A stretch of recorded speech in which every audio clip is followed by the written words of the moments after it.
Hello and welcome. And where you are is in the middle of my newest video series called 21 Things I Wish I Knew Before I Became a Middle-Aged Man. And today we're on video number 9. Title of this video is You Never Have to Work for an Asshole. You know, a lot of people get stuck in jobs working for assholes and because they don't think they have any options. And I want to share a little story way back in the beginning of my career when I started working for my primary mentor, the guy that really taught me everything about recruiting and building a business and selling a business. He was capable of being an asshole.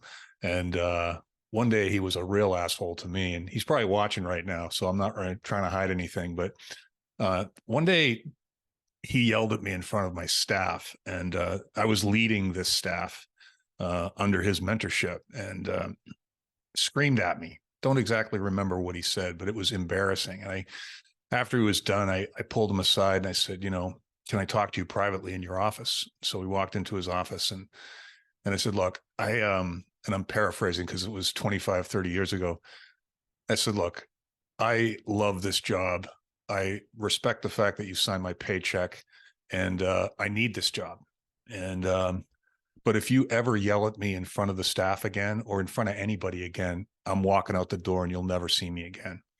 And I really needed that job and I really saw the opportunity. So I guess it took balls. I don't remember conjuring up the courage. I just remember inside I was like, fuck this. I'm not taking this shit, you know?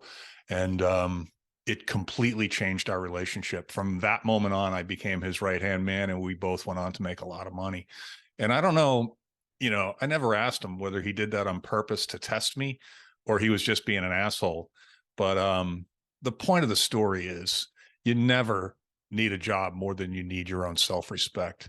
So if you're working for an asshole, test him, push him, get your respect back. And if he continues or she continues not to give you the respect that you deserve, you got to get out of there. You got to leave because it will eat you alive. And I've been talking to people in career transition my whole life, and too many people put up with assholes. So anyway, if you're in that circumstance and you want a little help with that, you can certainly reach out and find me. I'm pretty easy to find online and I can walk you through that. But the message is stand up for yourself, because if you don't, doesn't matter how much money you're making, it will eat away at you for the rest of your life. So again, number 9, you never have to work for an asshole. Hope that helps. Hope you got something from that. And hopefully we'll see you in episode number 10 tomorrow. Have a great day.